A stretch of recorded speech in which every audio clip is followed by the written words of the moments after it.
Hey guys, ready for chapter 11? Maybe 12. Probably just 11. Echo by Pam Munoz Ryan, part 3, with permission from Scholastic Press. Chapter 11. When Ivy stepped aboard the bus Thursday morning, she could see Susan holding a protective arm around her seat. Ivy slid in next to her. "Are you okay? You missed 2 days of school." "I wasn't feeling well," Ivy said. And it wasn't really a lie. "Today is the orchestra meeting. My mom talked to your mom about giving you a ride home after." Ivy nodded. "She told me." "I didn't get to sit next to you Monday after school. You can always save seats. The bus driver allows it. How was your first day?" Susan seemed genuinely concerned about Ivy, so Ivy wasn't sure why she still felt betrayed. "Okay," said Ivy, trying to sound cheerful. "My teacher is nice. I'm way ahead of everyone else, though. I might go into 6th grade. Susan groaned. "Oh, we had a test in math. I'm so far behind." She looked desperate and sounded overwhelmed. Ivy felt sorry for her all over again. "I can help you if you'd like. Remember, I said I would." The bus stopped at Lincoln, Maine. "That would be great," Susan said, hugging her before she got up and headed down the aisle.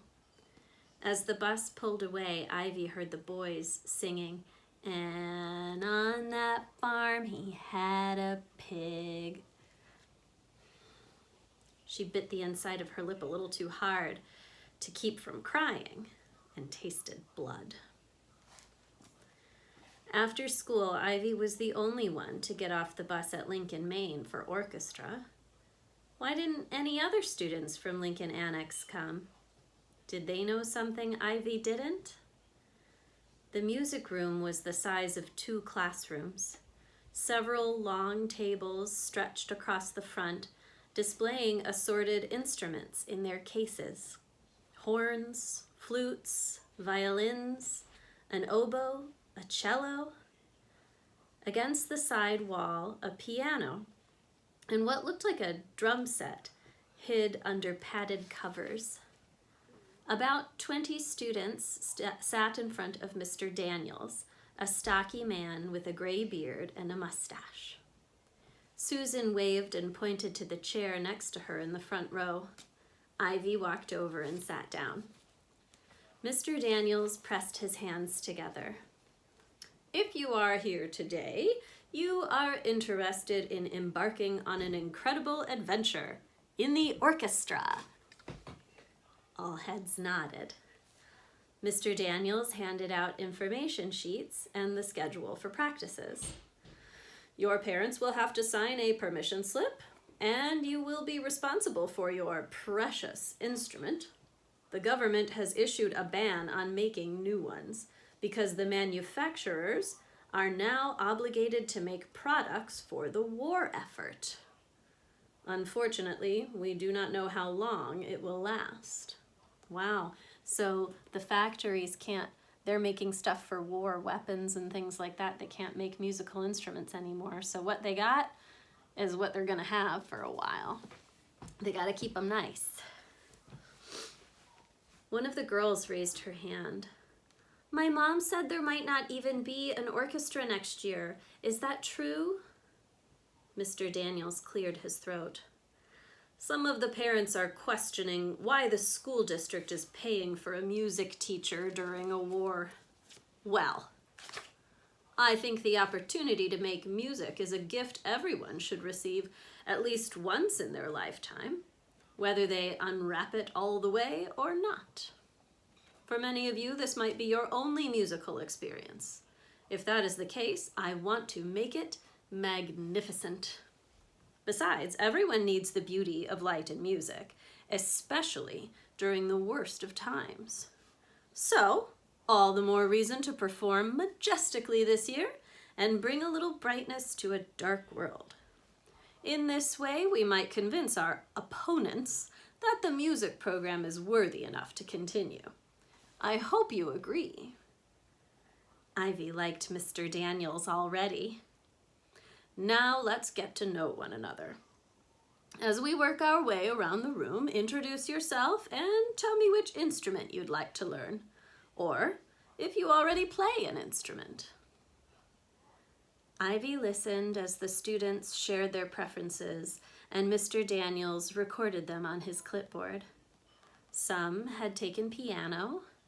One boy had played the cello for 4 years, another the drums. When it was her turn, she said, "My name is Ivy Maria Lopez." Behind her, she heard one of the boys whisper, "E-I-E-I-O," and then giggling. Her stomach did a somersault. She looked down at the floor. Was this why more students from Lincoln Annex hadn't come for orchestra? Mr. Daniels clapped his hands 3 times. "That's enough. I expect concert manners in this class, and that means being respectful of every musician. Everyone in this room is welcome here. Go on, Ivy. Your friend Susan told me you would be joining us from the other school. Is it true you were going to play a solo on the radio?" Susan had told him about her? She looked up and nodded. "When I lived in Fresno. I'm not sure which instrument I'm interested in learning. Maybe the flute. So far, I only play harmonica." More laughing erupted. Someone snickered. "That's not an instrument." Mr. Daniels crossed his arms. "Some of you might be surprised to know that there is a classical harmonica player, Larry Adler, who performs with symphony orchestras all over the world. I heard him play Rhapsody in Blue on the radio, and it was sublime. Ivy, do you have your harmonica with you? By the way, I strongly recommend you do a search for the song Rhapsody in Blue and listen to it. It's a really nice song." Ivy nodded. "Could you play us a little something?" As she stood up and took the harmonica from her pocket, she looked around. Some of the students were hiding smirks with their hands. What if she didn't play well? They'd laugh even more. She blew a warm-up chord, and in her head heard Miss Delgado and Fernando telling her she had a gift. And in that moment, she knew she had just as much right to be there as the Lincoln Maine students. She began, "When Johnny Comes Marching Home." When Johnny comes marching home again, hurrah, hurrah. Do you guys know that one? She closed her eyes and let herself be carried away on the emotions of the song. She knew the heartache of missing someone long gone, and she imagined the joyousness of their reunion. She played the first verse like a march, rousing and purposeful. The second, she drew out, slow and melancholy. That kind of reminds me of Frankie and Mike. The room had been designed for music, and the sounds amplified. She played to the ceiling so the notes would travel upward and bounce back. When she reached the last verse, she infused it with as much gumption and longing as she could pull from her heart. After the final note, there was a moment of silent expectation. The only sound, the shuffling of feet. Ivy braced herself for laughter, but instead heard clapping. "Ivy, thank you," said Mr. Daniels. "That was unquestionably brilliant. You have promise.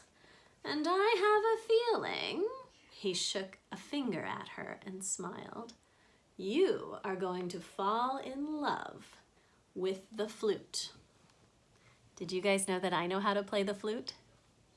I wonder if I could find it. It might be up in the attic.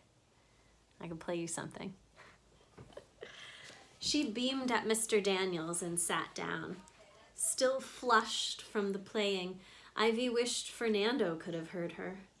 He would have given more than a penny for that concert.